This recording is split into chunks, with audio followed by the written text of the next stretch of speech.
اگر اپنے رب پر ایمان رکھتے ہو تو جب بھی اس کا رزق اور روزی کھاؤ تو اپنے ہاتھوں سے کھاؤ. مستحب ہے کہ انسان غذا جب کھائے تو اپنے ہاتھوں سے کھائے. عزیزان محترم، سامعین گرامی قدر، وہ حدیث جہاں پر سرکار دو عالم کسی دعوت میں آپ کو مدعو کیا گیا تھا، جب سفرہ بچھایا گیا اور غذا تناول کرنے کا وقت آیا تو کسی نے چمچ اٹھا کر سرکار دو عالم کے آگے رکھ دیا کہ بسم اللہ اس چمچ سے کھائیں. پتہ ہے آپ حضرت نے کیا اسے جواب دیا؟ آپ حضرت نے فرمایا کہ پروردگار نے انسان کو جہاں دیگر عزتیں بخشی ہیں وہاں ایک عزت یہ بھی دی ہے کہ اسے ہاتھ جیسی نعمت عطا کی، اور پھر آپ نے اپنے ہاتھوں سے غذا کو تناول کرنا شروع کر دیا. اللہ اکبر. سرکار دو عالم کے جن کی سیرت کے لیے قرآن نے صاف الفاظ میں یہ اعلان کیا کہ لَقَدْ كَانَ لَكُمْ فِي رَسُولِ اللَّهِ أُسْوَةٌ حَسَنَةٌ، اے مسلمانوں، اے کلمہ گو، تمہارے لیے میرے رسول کی پوری زندگی، پوری سیرت اسوہ حسنہ ہے. لیکن یہاں پر ہم اپنی منمانی کرتے ہوئے نظر آتے ہیں کہ اسلام کی شریعت کی کیا مصلحت ہو سکتی ہے ہاتھ سے غذا کھانے اور چمچ سے غذا کھانے میں؟ کیا فرق ہے؟ غذا ہی تو کھانی ہے. سامعین محترم، کیونکہ ہمارا اپنے پروردگار پر، اپنے رب پر ایمان کامل نہیں، اس لیے ہم بہانے بازی کرتے ہیں.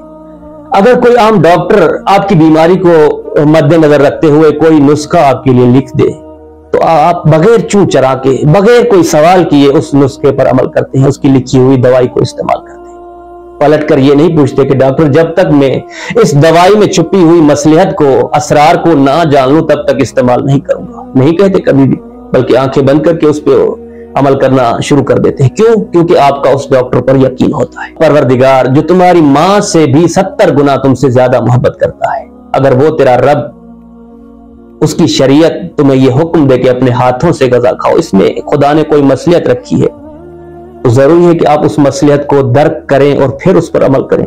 پھر ہماری عبودیت کہاں گئی؟ عبد کسے کہا جاتا ہے؟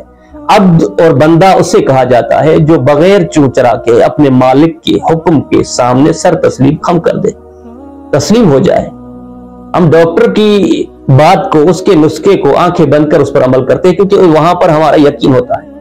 لیکن چونکہ ہمارا اپنے رب پر، اس کی مصلحتوں پر یقین نہیں ہوتا، اس لیے ہم بہانے بازی کرتے ہیں. آیت اللہ جمال الدین کے لیے ملتا ہے کہ جب وہ تبلیغ کے سلسلے میں یورپ جاتے ہیں اور سفرہ بچھایا جاتا ہے، غذا تناول کرنے کا جب ٹائم آتا ہے اور آپ نے جیسے ہی ہاتھ سے غذا کھانا شروع کیا تو چونکہ وہاں غیر مسلم لوگ بھی تھے، وہ اس نقطے کی طرف دیکھ رہے تھے کوئی غلطی ہو مسلمانوں کے لیڈر سے اور ہم اس غلطی کو وائرل کر لیں.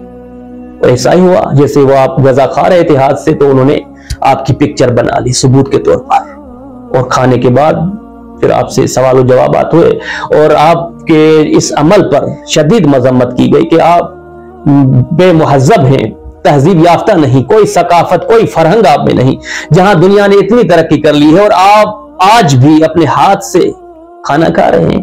پتہ ہے آپ نے کیا جواب دیا؟ آپ نے فرمایا میں غیر مہذب نہیں بلکہ آپ لوگ غیر مہذب ہو.